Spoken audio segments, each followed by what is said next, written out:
Bien, ahí está empezando a grabar. Primero, buenas tardes a todos y a todas. En nombre de la Escuela de Psicología de la Universidad de las Américas y del Diplomado de Gestión de Personas y Cambio Organizacional, les doy una cordial bienvenida a nuestro webinar, que es el estado de implementación de la Ley Carín y cambios claves en la gestión de personas. Mi nombre es Paulina Morales y soy psicóloga y docente del diplomado y estaré moderando esta sesión. Bueno, antes quisiera contarles brevemente sobre el Diplomado en Gestión de Personas y Cambio Organizacional que organiza esta actividad.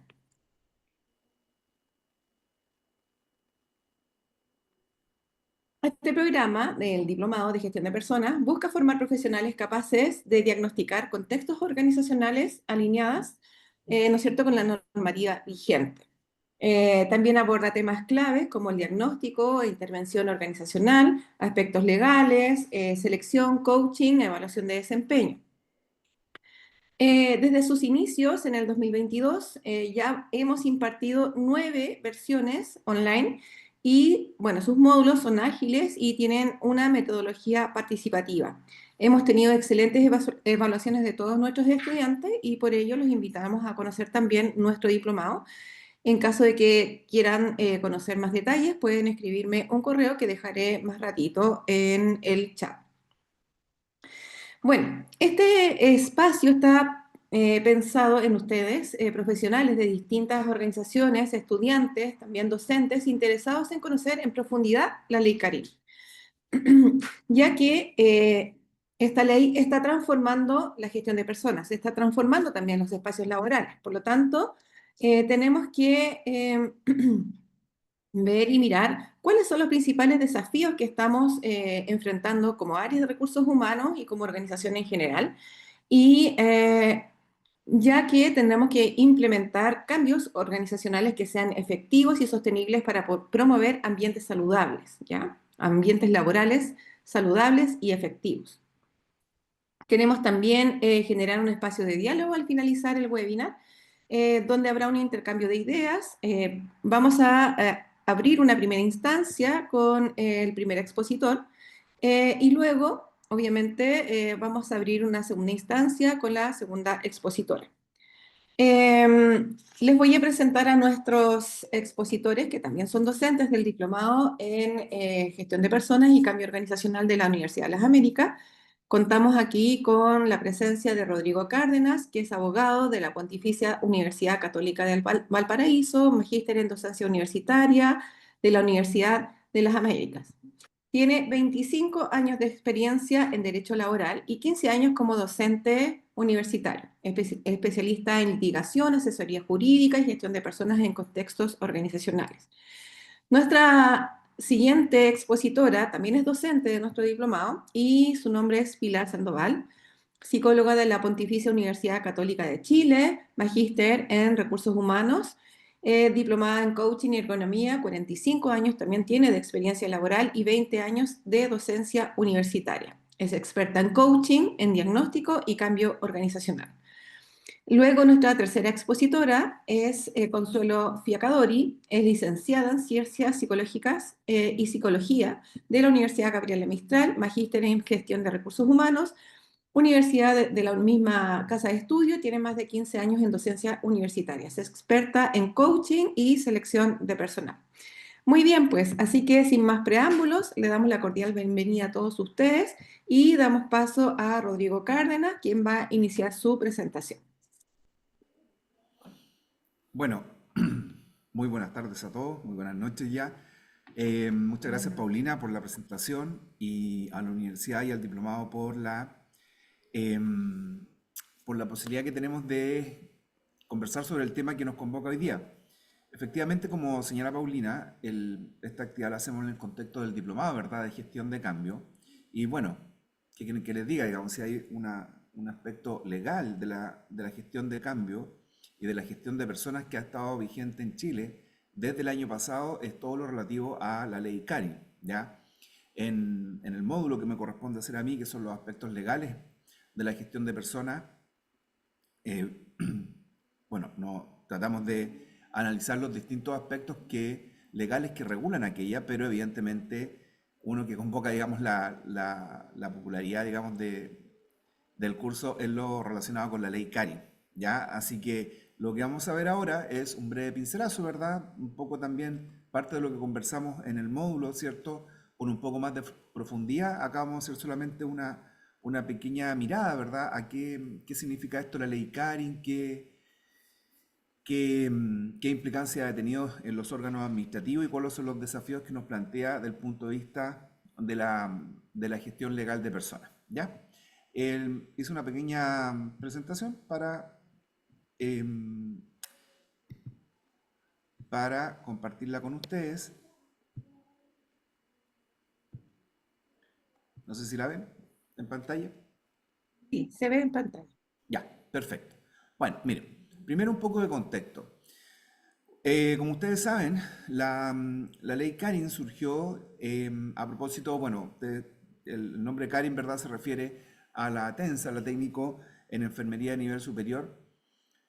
Karin Salgado, ¿verdad? Que ustedes saben que lamentablemente ella, bueno, falleció producto de una conducta de acoso laboral y mobbing en el Hospital Herminda Martín de Chillán, ¿verdad? El caso de ella detonó una preocupación que venía del legislador desde hace mucho tiempo ya. Eh, ya venía la idea de hacer una actualización de las normas que existían de acoso laboral y sexual. Eh, de ahí, ¿verdad?, el nombre con el que se conoce la ley. Ahora, ahí ustedes tienen algunas coordenadas de la misma, ¿verdad? Se promulgó el 5 de enero del año 2024, se publicó a su vez el 14 de enero del año 2024 y por la vacancia legal del sexto mes que se refiere, entró en vigencia ya plenamente y en forma definitiva el 1 de agosto del año 2024, ¿verdad? Es decir, ahora estamos por cumplir un año de vigencia de la ley. Miren, ¿qué cambio introdujo la ley Karin? Esto aquí sucintamente les quiero explicar un poco qué cosas, qué concepto introdujo la ley Karin. Miren, ustedes tienen ahí destacado, ¿verdad? Algo que se conoce como perspectiva de género, ¿ya? Lo que ocurre es que, como señala ahí la lámina, en la definición de acoso laboral o acoso sexual del artículo segundo del Código del Trabajo, no estaba presente esta idea de la perspectiva de género. Y les explico por qué no estaba y por qué se hizo necesaria que se incorporara. Como ustedes saben, o, bueno, si no lo saben se los comento ahora, para el derecho en general, para las leyes, el género de los sujetos que interactúan legalmente no tiene relevancia. ¿Ya? Para la aplicación de cualquier ley que ustedes conozcan, no es relevante el género de los que interactúan. ¿Ya? El ejemplo que siempre sea, ¿verdad? Si es que alguien se pasa una luz roja, es indiferente el género de la persona que iba conduciendo, lo importante es que recibe una multa. También da lo mismo el género de la persona que va a pagar un impuesto, da lo mismo el género del que compra una casa, etc. Por regla general, al derecho no le interesa el género, no le interesa la orientación sexual, no le interesa nada de lo que diga relación con aspectos personales de la persona, salvo en algunas ocasiones. En este caso puntual, a propósito de distintos casos que se vinieron dando previo al 1 de agosto del año pasado, hay algunos que ustedes son bien públicos para que los vamos a recordar, en donde surgió muchas veces la discusión legal de si, en el caso, por ejemplo, de que había un forcejeo entre dos personas, el juez tenía que considerar el género de una de las personas que estaban forcejeando entre sí. A veces ocurría que sí, otras veces que no, etcétera. Pero no existía una obligación legal del juez de considerar el género. Entonces, ¿qué es lo que ocurría? Evidentemente para las situaciones de acoso sexual, ¿verdad? Sobre todo en el trabajo, es evidente que para poder ilustrar adecuadamente las situaciones tenemos que considerar el género de los que están involucrados. Entonces, esto la ley lo introdujo así en términos claros. Ahora, también se introdujo otro concepto, ¿verdad? En la misma definición, en donde se agregó a la definición de acoso laboral esto de se manifieste una sola vez. ¿Y esto por qué? ¿Y esto por qué? Porque la definición clásica de acoso laboral siempre tuvo incorporado el elemento de la reiteración. Siempre fue necesario que fueran actos reiterados. Pero ¿qué es lo que pasaba? Con esa idea de que sean actos reiterados, ocurrían que ocurría que había situaciones que eran muy vulneratorias, muy agresivas, ¿verdad? Pero como ocurrían solo una vez, no tenían mayor sanción o no podían ser objeto de una sanción laboral, ¿ya? Entonces, ¿qué es lo que hizo la ley? Incorporó esta idea que para que exista un acoso laboral puede que sea una sola manifestación. Ahora, huelga decir que si es una sola vez, tiene que ser de cierta entidad y de cierta magnitud, ¿verdad? No nos referimos a un hecho aislado, ¿verdad? A un conflicto personal o a un conflicto organizacional. Nos estamos refiriendo a una verdadera vulneración de derechos. Y miren, y lo que sí es bastante novedoso, lo que es bastante novedoso y que incluyó la ley Karin, y esto sí que es el verdadero desafío para las empresas, por lo que vamos a ver a continuación, lo que es el verdadero desafío para las empresas y para la organización de recursos humanos, y en realidad para el diseño organizacional, es lo que se conoce como violencia en el trabajo. Miren, esto no existía antes y comenzó a existir el 1 de agosto del año pasado. ¿Y qué es lo que es? Vean ustedes que la ley dice es aquella ejercida por terceros ajenos a la relación laboral, entendiéndose por tal aquellas conductas, ¿verdad?, que afecten a las y los trabajadores con ocasión de la prestación de servicios por parte de clientes, proveedores o usuarios entre ellos. Miren, les voy a poner un ejemplo para graficar por qué se hizo necesario que la ley incorporara esto. Si ustedes se imaginan una escena, ¿verdad? Vamos a hacer un sesgo de género, ¿verdad? En un supermercado está una cajera y un guardia. Si ustedes ven que el guardia está teniendo una actitud inadecuada con la cajera, uno podría decir, bueno, aquí estamos frente a una conducta de acoso laboral o acoso sexual en el trabajo. Bueno, hasta antes del 1 de agosto del año pasado, eso jamás hubiese sido considerado una conducta de acoso laboral y sexual. ¿Por qué? Porque en el ejemplo que le estoy dando, el guardia y la cajera dependen de distintos empleadores. Entonces, ¿qué es lo que ocurría? Hasta antes del 1 de agosto, todas las normas de acoso laboral y sexual partían de la base que acosador y acosado dependían del mismo empleador. Ahora, ¿qué es lo que pasa? Que las normas que habían hasta antes del 1 de agosto eran normas que tenían casi 20 años, más de 20 años, ¿verdad? Claro, porque resulta que hace 20 años el desarrollo de la externalización productiva de la empresa, la subcontratación, la externalización a través de empresas de servicios transitorios, los contratos de honorarios, etcétera, no tenían el auge que tienen hoy. Por lo tanto, toda la idea que había en torno al acoso laboral y sexual estaba pensado para dependientes del mismo empleador, realidad que no tiene nada que ver con lo que ocurre hoy en día, ¿verdad? No les voy a explicar, digamos, el desarrollo que tiene esta externalización. Entonces, ¿qué pasó? El legislador estimó que era necesario ampliar el concepto de acoso laboral a una nueva forma de obligación para el empleador. ¿En qué sentido? En el sentido de hacer efectiva el compliance, es decir, la responsabilidad legal que tiene el empleador por los actos jurídicos que celebra. Es decir, en el caso que les planteaba, la ley dice que tanto el empleador del guardia como el de la cajera tienen que hacer efectiva la protección del artículo 184, esta obligación que tiene el empleador de hacer, de proteger eficazmente la vida de los trabajadores, ¿verdad? De lo cual deriva todas las normas de higiene y seguridad. Bueno, dentro de ellas está justamente protegerlos de los contratantes del empleador, porque ese guardia que está ahí o esa cajera que está ahí no interactúan porque se conocen en la vida personal. No es un asunto privado de ellos. Ellos interactúan porque sus empleadores tienen un contrato entre ellos, tienen un contrato civil o comercial y ellos están ahí en cumplimiento de ese contrato. Entonces, ¿qué es lo que les pide la ley ahora a las empresas? Usted hágase responsable de las consecuencias legales de sus contratos. Por tanto, establezca cláusulas, reglamentos, sanciones, multas, lo que sea, para eh, poder sancionar estas conductas, ¿verdad? Esto es, como les digo, lo que se conoce en el derecho comparado como el compliance, ¿verdad?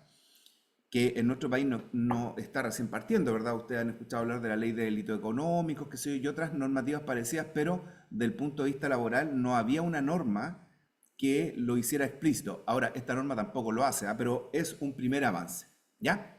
Ahora, miren, algunas cosas algunas afirmaciones que tenemos que tener claro respecto de la ley CARI. A propósito de lo que les acabo de explicar, la ley CARI no regula materias nuevas, salvo esto de violencia en el trabajo, pero los conceptos de acoso laboral y de acoso sexual existían en Chile por lo menos del año 2005, de la antigua ley 20.005. ¿Ya? Entonces lo único que hace la ley Karin es actualizar normas que ya existían. Y la actualización es bien pequeña porque miren, solamente son dos cosas. Esto de la perspectiva de género, ¿verdad? Y el que se manifieste una sola vez. Esa es la única actualización que hace la ley Karin de conceptos que ya existían. Es bien acotado como ustedes pueden ver. Además, no introduce una acción nueva.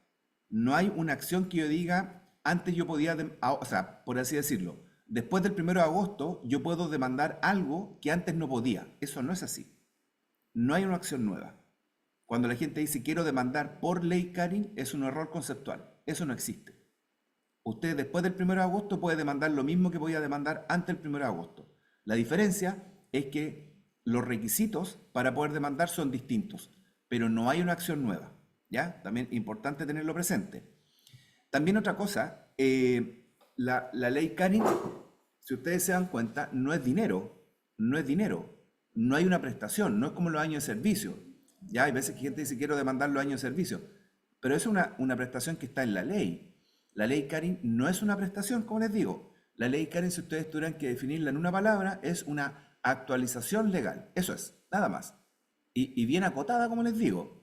No es una prestación a demandar. Tampoco es una indemnización.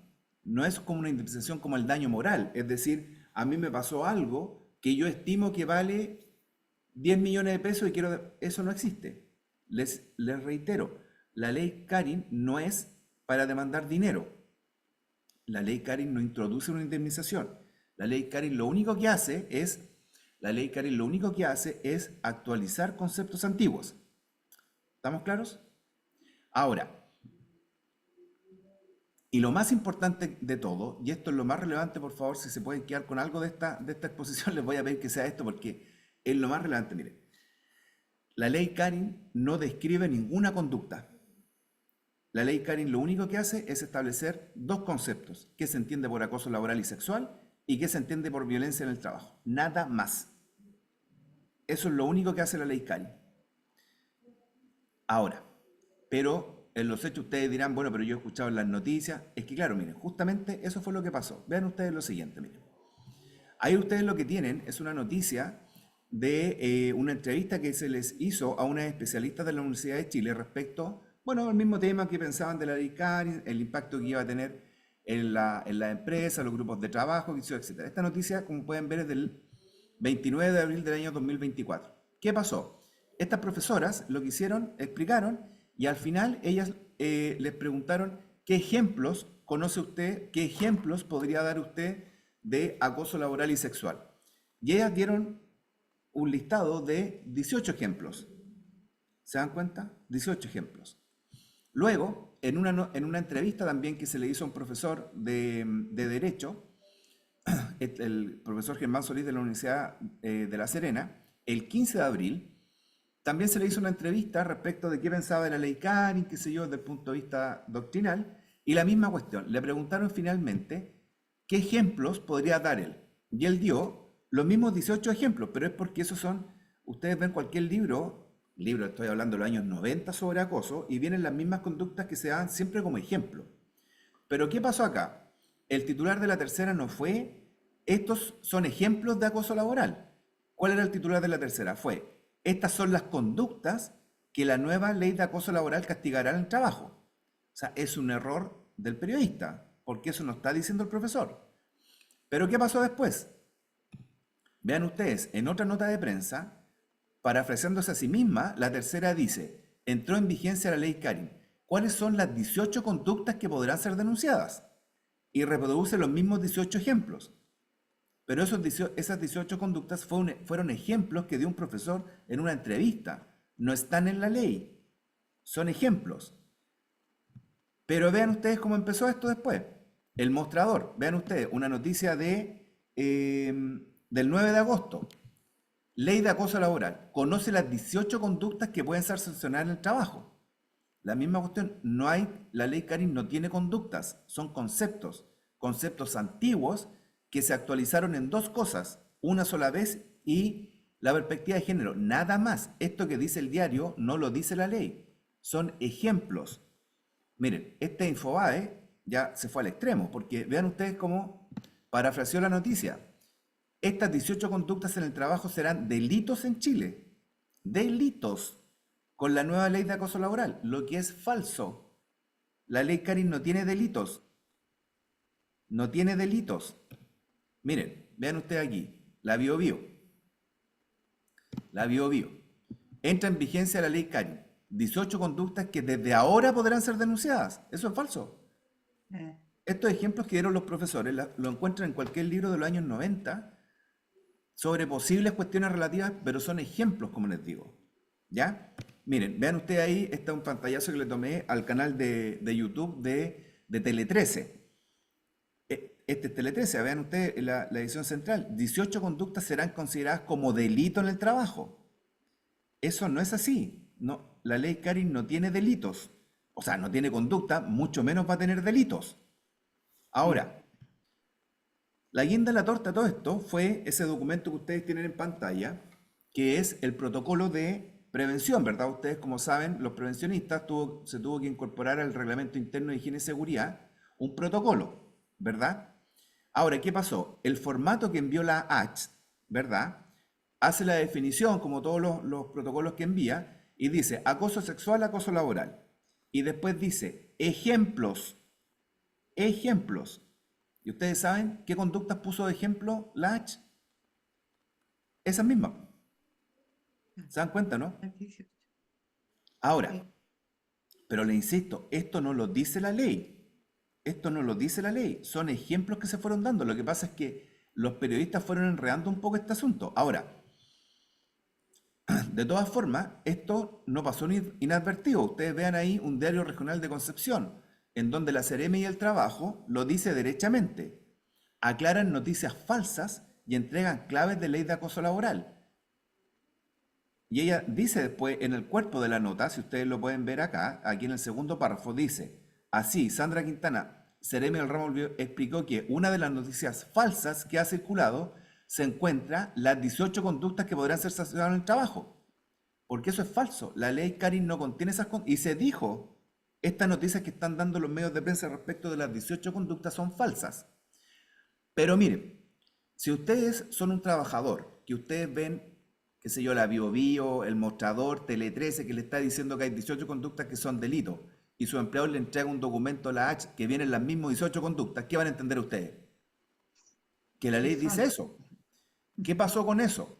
Que como toda la gente empezó a entender que los ejemplos que se daban eran delitos, vean ustedes lo que pasó. Dice acoso, acoso y maltrato. De las casi 22.000 solicitudes de denuncia, solo el 42% clasifica como ley Karin. Lo que pasa es que la Dirección del Trabajo se colapsó tanto con esto, porque era obvio, cualquier persona se buscaba en el listado, ah, a mí una vez me pasó esto, vamos. Además que esto se lo resumí porque si hiciéramos el análisis de prensa, hay gente que piensa o se difundió la idea que la ley Karin era dinero o era como una indemnización por el daño moral, una cosa así, lo que es falso. Esto hizo que se colapsara la dirección del trabajo al punto que del universo que entra, menos de la mitad, o sea, menos de la mitad siquiera se investiga, porque el otro 57% son cuestiones que no tienen nada que ver con la ley Karin. ¿Se dan cuenta, no? Ahora, el problema es que esto hace que la inspección del trabajo ahora esté trabajando casi exclusivamente para la ley Karin, con toda la cantidad de denuncias que se hicieron. Y de las que pasan, vean ustedes este otro dato. El 72% de las investigaciones que sí se hacen no terminan en nada. ¿Por qué? Porque lo más probable no es nada en el sentido que la persona inventó la cosa, sino que lo que ocurrió no pudo encajar dentro del modelo o dentro del concepto de la ley Karin. ¿Se dan cuenta, no? Entonces, ¿qué es lo que pasa? Lo primero que tenemos que tener claro, como para entrar, digamos, a hablar de la ley Karin, es de qué se trata la ley Karin. ¿Ya? O sea, esto es muy breve, estoy por terminar, no nos vamos a detener más porque es un tema bastante complejo, pero al menos quiero que tengan claro qué es lo que no es la ley Karin, ¿ya? Porque ustedes como futuros administradores, no sé, digamos, que tienen, pero si quieren administrar un grupo humano, tienen que tener claro qué es lo que no es la ley Karin y qué es lo que sí, ¿ya? Ahora, todo esto que les estoy contando ha hecho, digamos, que se haya perdido el foco respecto a lo principal. Vean ustedes una noticia de ahora hace poco. Estudio revela que uno de cada 4 empresas no capacita a los trabajadores sobre la ley Karin. Esto es una gran falencia porque la ley hace obligatorio que todos sean capacitados. La misma estadística, pero en otro medio de prensa. 7 de cada 10 trabajadores afirma haber cambios en su empresa tras la implementación de la ley Karin. El ámbito de aplicación o la difusión a la que ha llegado la ley Karin en las empresas se estima de cerca del 70%. Ahora, curiosamente, como les digo, las modificaciones conceptuales de la ley Karin fueron las menores. Las menores fueron solamente 2 cambios, esto de que fuera por una sola vez y la perspectiva de género. Lo que pasa es que toda la bataola se armó por esto de las 18 conductas que es una noticia falsa. Lo importante de la ley Karin era la obligación que tenía el empleador desde el punto de vista reglamentario. Vean ustedes acá, yo les puse algunas de las obligaciones que hay en el reglamento interno de la empresa. Lo que busca la ley Karin es darle a las normas de prevención del acoso laboral y sexual ahora una perspectiva de prevención, es decir, van a estar a la misma categoría de las normas de higiene y seguridad. Eso es la ley Karin en su esencia, ¿verdad? Vean ustedes todas las obligaciones que hay. Además que hay una obligación de difusión, por eso es que es tan importante el dato. La ley obliga a todas las empresas a hacer una difusión semestral, a lo menos, respecto de los canales de comunicación y respecto de las materias y los conceptos que están incluidos en las normas de prevención, especialmente las conductas que en esa empresa podían ser consideradas antijurídicas. ¿Se dan cuenta? Y finalmente también se incorporan algunas modificaciones muy relevantes para la investigación que se va a hacer sobre las denuncias de acoso laboral y sexual. Y una cuestión también que, no quiero agotarlos con estadística, pero una cuestión que también ha sido bastante controvertida y que las empresas no han estado cumpliendo con esa obligación. Vean ustedes en la segunda línea, donde la ley es clara al decir que el trabajador, el que va a ser de fiscal, que va a investigar la denuncia, es obligatorio que tenga formación en materia de acoso, género y derechos fundamentales. No es como antiguamente, no es por nada menos, pero los pensionistas riesgos generalmente hacían las investigaciones por accidente del trabajo, ¿verdad? Y bueno, se hacía el informe, se mandaba al IST, la dirección y listo. Ahora no, la ley exige que la persona que vaya a hacer esto tenga una capacitación en estas materias. ¿Por qué? Porque justamente esas son las materias que preventivamente la ley busca solucionar. Por tanto, como les digo, ahí ustedes tienen, digamos, el aspecto legal, qué sé yo, y como les digo, la ley Karen en definitiva lo que pretende es actualizar los conceptos de acoso laboral y sexual y además lo que pretende es implementar un sistema de prevención al interior de la empresa. Lo que hemos estado viendo nosotros respecto a la implementación de la ley Karen en cuanto a sus 2 aspectos es exactamente lo contrario. Es decir, respecto de la conceptualización, que era lo menor, que eran solamente 2 alcances que se hacían a un concepto que ya existía, se generó todo este debate y toda esta bola de nieve respecto de las 18 conductas que terminó colapsando toda la institucionalidad y a las mismas empresas.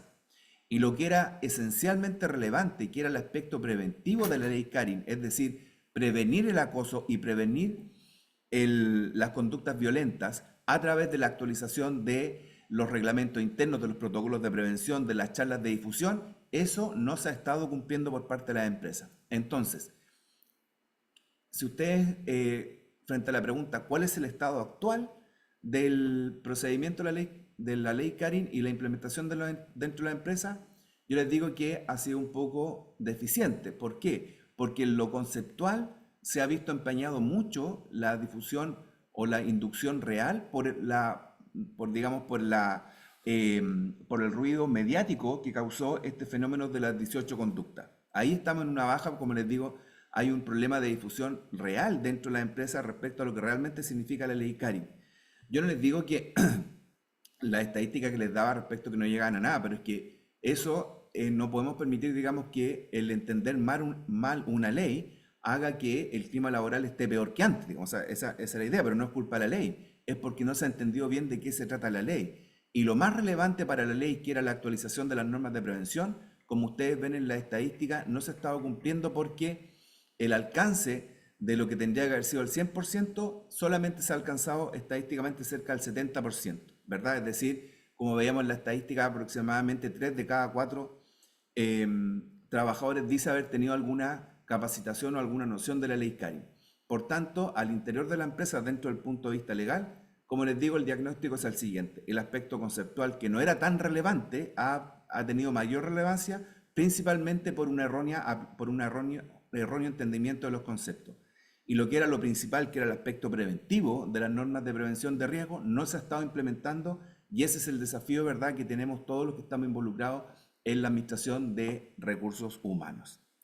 Eso era lo que les quería contar para el día de hoy. Eso, Paulina. Muchas gracias, Rodrigo, por su presentación. Agradecemos la importancia que nos ha querido transmitir sobre la implementación de la ley Karin en las organizaciones. Ya entendemos que más que desde la denuncia, se debe trabajar desde la prevención. Quisiera saber, porque el profesor se va a ir en estos momentos, porque tiene clases en la universidad, y quisiera saber si de los participantes hubiesen algunas consultas, algunas dudas que quisieran realizar.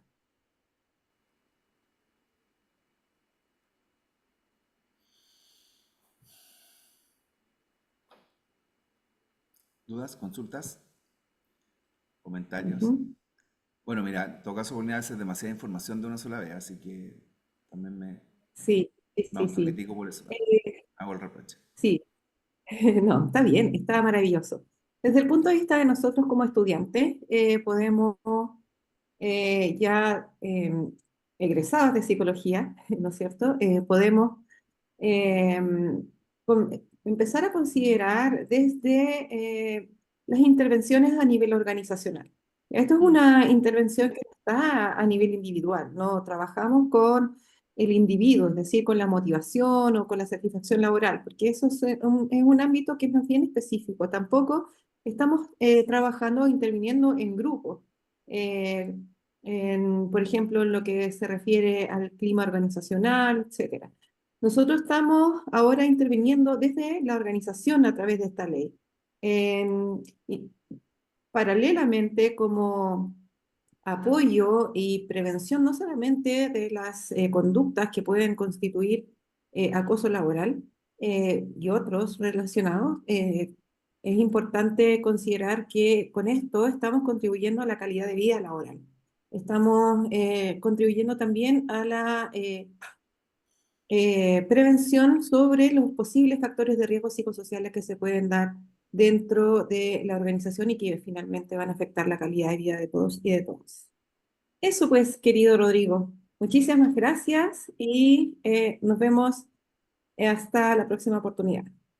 Oye, que estén muy bien. Muchas gracias por la invitación y como siempre quedo a disposición de ustedes para lo que necesiten. Muchas gracias. Que estén muy bien. Chao, chao. Gracias, Rodrigo. Chao. Chao, chao. Chao, Muy Rodrigo. bien. A continuación, vamos a recibir a Pilar Sandoval con su presentación. Sí, muy buenas tardes, chiquillos, panelistas y las personas que nos están acompañando. Parto pidiendo disculpas no tener cámara, se me configuró y no logro arreglarla, pero ahora vamos a compartir la presentación. ¿Dónde la tengo? La ley, cariño. Y me gustaría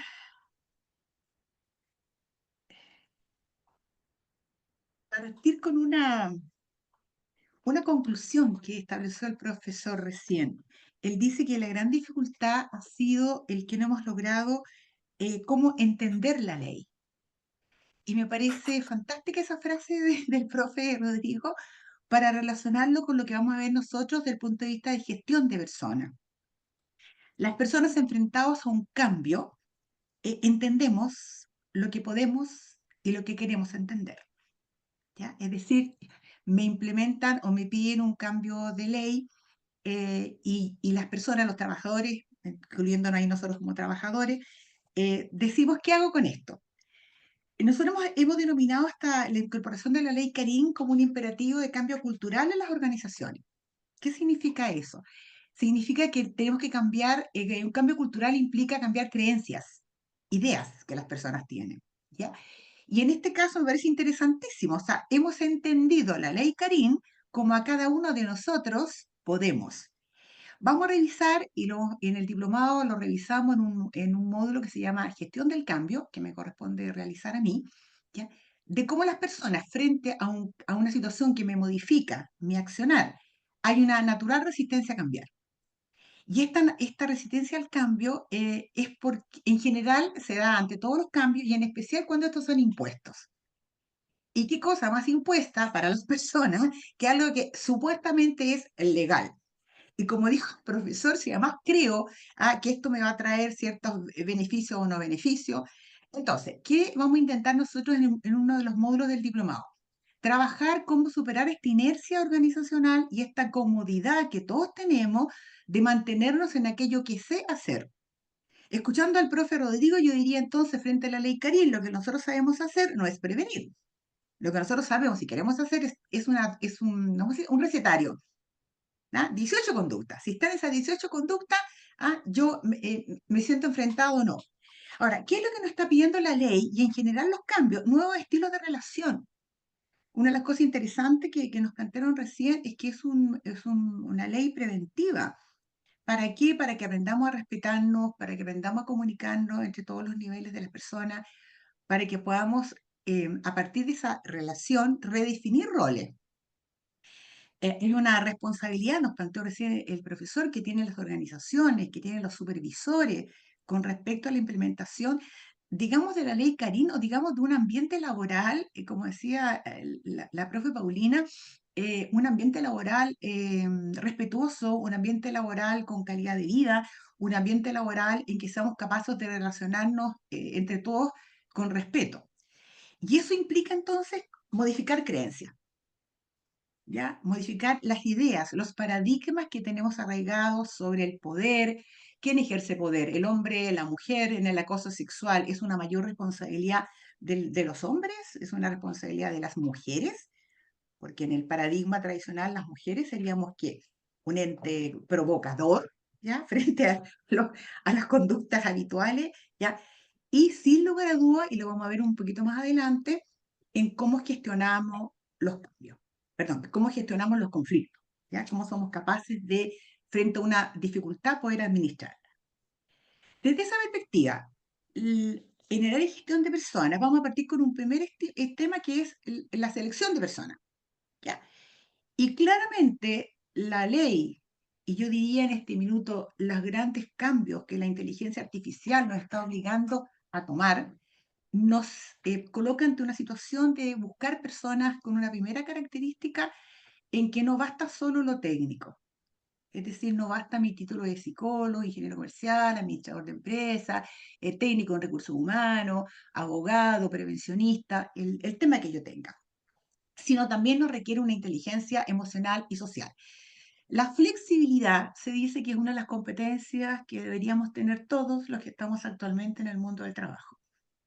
Flexibles para adaptarnos a nuevos cambios, flexibles para entender cambios culturales, flexibles para entender la ley u otro aspecto de distintas perspectivas. Por lo tanto, los que trabajamos en el área de incorporación de personas al mundo del trabajo, psicólogos laborales y todas las jefaturas que incorporan personas a trabajar, primera característica, ser flexible. Segunda característica, la colaboración. Promover un trabajo en equipo, valorar la contribución de cada miembro del equipo. Y eso va muy de la manito del tercer característica del colaborador, que es aprender a gestionar conflictos. Eh, a nosotros en general no se nos enseña a abordar conflictos. Somos en general una cultura más bien de tapar el conflicto. Dificultad, problema, conflicto. Esa es la cadencia de una situación de problema. Si fuéramos capaces de identificar un problema antes que pase a una dificultad y posteriormente a un conflicto, tendríamos resuelto muchos aspectos del mundo del trabajo. Y para eso hay técnicas, ¿ya? En que yo aprendo a relacionarme de una manera adecuada y la comunicación asertiva, sin lugar a duda, es una de las perfiles. Entonces, los que vamos a trabajar en selección de personas desde la gestión de su incorporación, buscamos personas flexibles, colaboradoras, capaces de gestionar conflictos y que se logren comunicar asertivamente. ¿Cómo se logra? Yo puedo incorporar personas, ¿cierto? Las tengo incorporadas, podemos tener el potencial descrito anteriormente, y el área de gestión de personas tiene una gran herramienta que es la capacitación. ¿Ya? En nuestro diplomado hay un módulo específico donde se trabaja este tema y los vamos a llevar a ustedes a esta conversación de este nuevo paradigma del aprendizaje, que es, tenemos que enseñar a aprender a aprender. Es decir, cómo logro ir teniendo técnicas, modificaciones, conocimientos para ir permanentemente adquiriendo nuevos conceptos. ¿Y qué tenemos ahí? Hay aprendizaje de nuevos conocimientos, de nuevas habilidades, de nuevas actitudes. En gestión del cambio se dice que lo más fácil de incorporar es la modificación del saber. ¿Ya? Es decir, saber en qué consiste la normativa laboral, los derechos y deberes, las mejores prácticas. ¿Ya? Esto mismo que explicó hoy día el profesor, interesantísimo. O sea, leamos la ley y estudiemos la ley primero. Y no nos quedemos con esto que llegó del ambiente periodístico, ¿ya? Y que no tiene ningún sustento, pero que tiene mucho más peso porque logra ser comunicación, comunicado. Entonces, una vez que aprendemos algo nuevo, un saber, luego viene el saber hacer, que sin lugar a dudas es mucho más difícil que el solo saber. ¿Ah? Desarrollar competencias prácticas, aprender a resolver conflictos, aprender a mediar, aprender a tener una comunicación asertiva, a gestionar las dificultades. Y eso, lo interesante que nos ofrece es que es posible de aprender. Sin lugar a dudas, es muchísimo más complejo y es como la última fase de la gestión del cambio, modificar actitudes, o sea, el saber ser. Los valores como el respeto, la integridad, la responsabilidad social, eh, se dice que son adquiridos en épocas tempranas de formación familiar y escolarizada. ¿Ya? Y luego la universidad, si es que uno tuvo o un instituto de formación técnica. Pero lo que es más complejo es llegar a modificar mi saber ser. Y finalmente, vamos a trabajar también en el diplomado, y es parte de todos los que trabajan en el área de gestión de personas, cómo innovamos en la gestión del desempeño.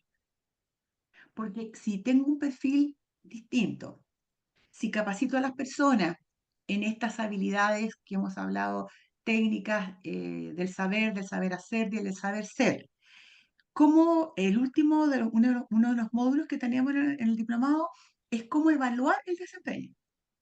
Y acá le mostramos esta gráfica donde tenemos 3 niveles de evaluación.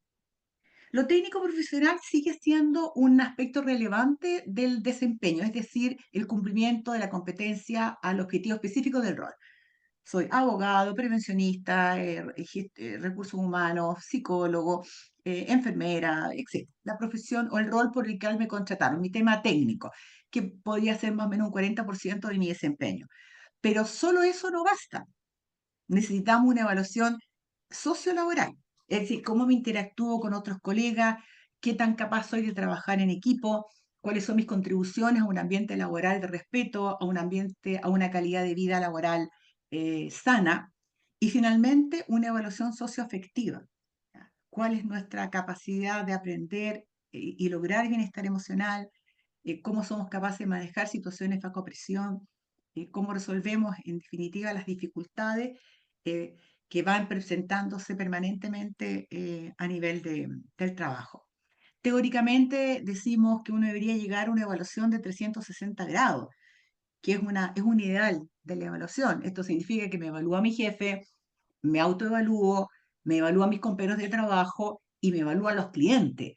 Ahora, lograr eso implica una gran cualidad de las personas que es la capacidad de escuchar al otro y de recibir críticas, ¿ya? Y de ser capaz de entender que aquellos feedback que a mí me están dando es para tener un estado de bienestar en el trabajo.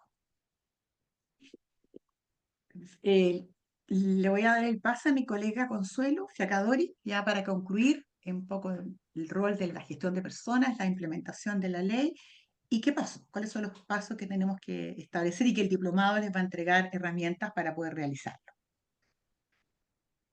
Muy buenas tardes, gracias a Pilar Paulina. me toca el rol de esta última diapo, ¿sí? Como llegamos, conclusiones y próximos pasos. Quisiera compartir que en el contexto de lo que estamos conversando, no estamos conversando con un público ni en un contexto legal, ¿sí? Tal vez si fuera ese el caso, la ley sería nuestro foco, ¿ya?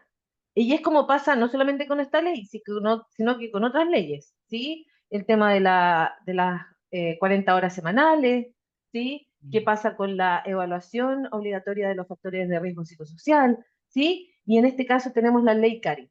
No la estamos, en nuestro contexto no es desde lo legal, estamos hablando de esta ley a propósito de la gestión de las personas en las organizaciones, de la salud, de la satisfacción de los integrantes de las organizaciones, de las personas. Y en ese contexto, como dice ahí en esta lámina, la ley Karim, vamos, no, más allá de la, incluso ni siquiera voy a quedarme con el no es solo una obligación legal, más allá de lo legal, la ley Karim viene a colocar en las organizaciones cierta obligación de preocuparse, de ocuparse, de tener una cultura organizacional que lleve a una relación laboral adecuada, positiva, productiva, ¿sí? Eh, y de alguna manera ligada a una cultura organizacional desde lo humano, centrada en el respeto, ¿sí? La ley Karin, como lo dijo muy bien Rodrigo, que y lo repitió varias veces, ¿ah? Yo decía, para que a uno no se lo olvide, no está, su foco no es el, eh, digamos, tener detenidos, ¿sí? A partir de no cumplir con la ley CARI, ¿sí? O de tener, digamos, de hacer acoso laboral o acoso sexual, ¿sí? Nos está invitando la ley CARI a que las organizaciones y las personas que dirigen las organizaciones y que toman las decisiones se hagan cargo que las organizaciones son, por definición, un conjunto de personas.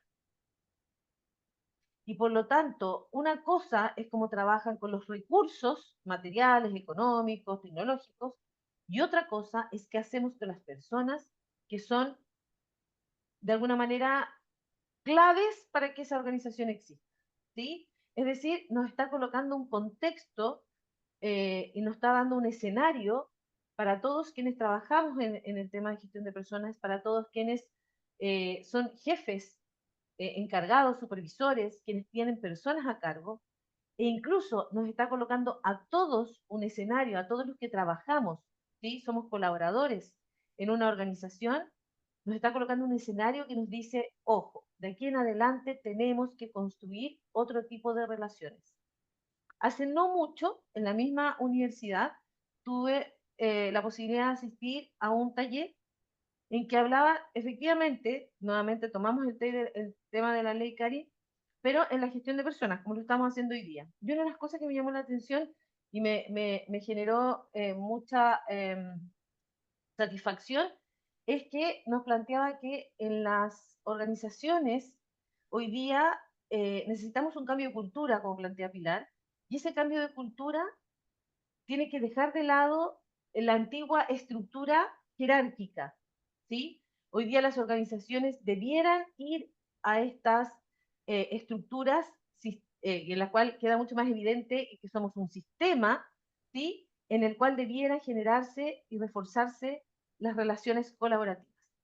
Ahora, qué es lo que no, dónde tal vez tenemos nuestros obstaculizadores o nuestros limitadores en este tema? Es que todo pasa por las personas. Y como decía Pilar, generar cultura, renovar la cultura, el reforzar otro tipo de creencias, ¿sí? Que expliquen la manera de relacionarse al interior de una organización, implica que las personas queramos mirar la realidad organizacional de manera diferente. Y en eso, maravillosamente, el diplomado ¿sí? En el cual tenemos el gusto nosotros de participar, nos entrega una serie de herramientas desde esta gestión del cambio, que es el gran paraguas de nuestro diplomado, con una serie de elementos desde lo legal, desde procesos de gestión, como son el reclutamiento, la selección, cómo vamos a tener personas que piensen distinto si no incorporamos personas que piensan distinto, que tienen competencias que están ligadas a esta nueva manera de hacer relaciones laborales, que son las que a nosotros nos interesan o nos debieran interesar, capacitación, cómo desarrollamos a las personas, ¿sí? Para que tengan las competencias, las habilidades para poder moverse en esta nueva manera de hacer las cosas, en una nueva manera de interactuar. ¿Cómo vamos generando nuestros desafíos de mejora a través de la gestión del desempeño?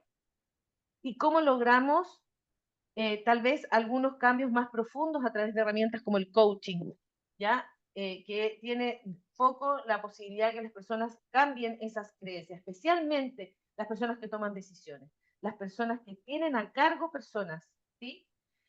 Entonces, si nosotros resumimos lo que hemos conversado hoy día, las leyes que hoy día aparecen, ¿sí? Y que tienen que ver con lo laboral, nos están invitando no solamente a quedarnos en la ley, qué es lo que se permite, lo que no se permite, lo que se sanciona, lo que no se sanciona, si es que se sanciona algo. Lo que nos están invitando a que empecemos a trabajar de una manera distinta, que asumamos un rol en la organización. Por ahí Pilar lo planteaba, el tener, incluso más que, además de nuevos roles, entender que la organización es un contexto distinto en el cual yo voy a cumplir un rol y mi rol debiera implicar el generar buenas relaciones con otros. ¿Cómo lo podemos ir haciendo? ¿Cómo lo podemos ir construyendo esta nueva manera de relacionarnos? Tenemos que entonces generar algunas condiciones, por ejemplo, políticas y protocolos internos, pero políticas y protocolos internos que no nos amarren, sino que nos permitan y nos conduzcan en un camino que es el que nosotros tenemos que seguir. Hay veces que nosotros nos pisamos solitos la cola y hacemos procedimientos o protocolos, políticas, que nos empiezan a complicar, ¿ya? Porque lo ponemos mucho desde la sanción. Yo invito a las organizaciones a generar políticas y protocolos que nos guíen en lo que nosotros queremos lograr y queremos hacer, y no en aquello que está prohibido, ¿sí? La invitación siempre es a generar protocolos y políticas que nos inviten y nos dejen claro el camino que debemos seguir, ¿sí? La capacitación, la formación, el entrenamiento, el coaching a los líderes y a los colaboradores. Recuerden que la ley Karin no es solamente que uno siempre piensa en acoso laboral del jefe al colaborador.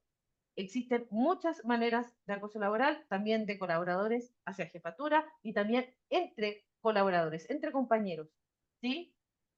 Por lo tanto, todos debemos capacitarnos, además de la ley y entender bien, me parece precioso además lo que presentó Rodrigo, dejarnos claro cuál es el alcance de la ley, pero más allá, qué es lo que la organización quiere que suceda entre sus integrantes, ¿sí?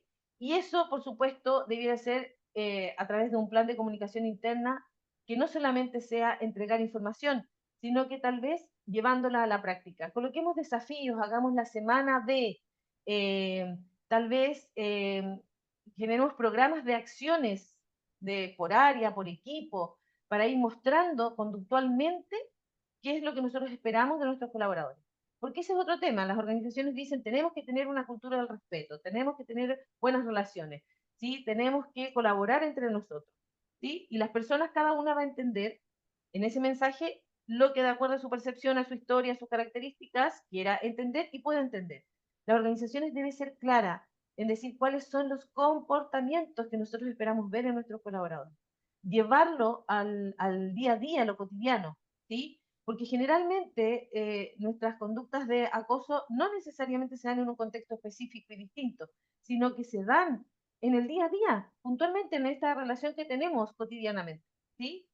A largo plazo, como lo planteó Rodrigo y por supuesto Pilar, desde la cultura, la ley Karin no debe ser solamente una ley o algo puntual que nosotros tenemos que manifestar y expresarle a nuestros colaboradores y que se lo aprendan de memoria. La ley Karin debe finalmente transformarse en cultura, en una manera de hacer las cosas distintas, colaborativa, mirarnos como un gran sistema al interior de las organizaciones, en que todos tenemos responsabilidad en cómo se da la interacción con otros y cómo se nos da ese clima, ese ambiente laboral que es tan importante, y especialmente entendiendo además nuestro contexto de salud mental asociado a lo laboral que tenemos actualmente. El liderazgo, un liderazgo transformador, un liderazgo que busque y esté abierto a que permanentemente estamos en cambio, permanentemente nos tenemos que ajustar. Y los ajustes implican muchas veces que nosotros tengamos que desaprender, dejar de hacer las cosas de la manera que lo hemos hecho siempre, para tener un resultado distinto, tenemos que hacer las cosas de manera distinta. ¿Sí? Y por supuesto, como siempre lo hemos aprendido, nosotros tenemos que hacer un buen diagnóstico de nuestra organización, tenemos que levantar y saber en qué aspectos tenemos algunas complicaciones para poder generar esta cultura nueva, distinta. Debemos diseñar buenos planes de acción, de intervención. Tenemos que implementar esas intervenciones bien planificadas y diseñadas con un muy buen diagnóstico, pero también tenemos que evaluar. Tenemos que ser capaces de ir evaluando permanentemente para saber si vamos a llegar al objetivo o a los objetivos que nos hemos planteado. Tenemos que estar abiertos siempre a ir mejorando. Hay veces cuando uno evalúa dice, mira, sí, hemos logrado algunos avances, pero nos falta. ¿Qué nos falta? Y eso implica nuevamente hacer un diagnóstico, nuevamente, ¿sí? Y poder ir evaluando permanentemente para poder estar seguros que los cambios que estamos implementando nos lleva eh, a, un, eh, a un futuro mejor y distinto, ¿sí? El trabajo es fundamental para el crecimiento y el avance de la sociedad, ¿sí? Somos lo que somos hoy día como sociedad en general, voy a hablar a nivel mundial, en gran parte por el trabajo, ¿sí? Por el trabajo desarrollado miles de años por las personas. Pero con mayor razón, entonces, en este espacio laboral nosotros tenemos que aprender cuáles son las mejores formas de trabajar, cuáles son las mejores formas de comportarnos para que este espacio, que además nos roba grandes horas y días de nuestra vida, sea un espacio en que logremos los objetivos que la organización tiene, pero que sea además un espacio de satisfacción, un espacio de desarrollo, un espacio de crecimiento para cada una de las personas que lo realizan. ¿Sí? Es una invitación difícil, pero hay que tener claro que la ley Karin y otras ¿sí? Nos invitan, nos colocan, digamos, en un espacio en que es posible esta discusión, y al tener esta discusión es posible entonces la generación de planes a futuro. ¿Sí? Muchas gracias por habernos acompañado en esta tardecita fría de miércoles. Muchísimas gracias, Consuelo. Muchísimas gracias, Pilar, por estas clases que nos han compartido. Bueno, ya como se ha dicho, aquí estamos todos los profesores que están participando y impartiendo clases en el Diplomado de Gestión de Personas y Cambio Organizacional. Así que, bueno, les voy a dejar acá un correíto para que me escriban en caso de que estén interesados. Yo les puedo enviar el programa y así podríamos mantener el contacto. Les agradezco mucho que eh, se hayan podido conectar y estén interesados en estas temáticas que son las que actualmente están desafiando a todas nuestras organizaciones. Bien, pues con esto me despido, les agradezco y hasta una próxima oportunidad. Nos Chao, vemos. chao. Muchas Nos gracias, vemos. Chao, muchas Connie. gracias a Chao, todos. gracias. Pilar, Paulina, un abrazo, que estén muy bien. Abrazo.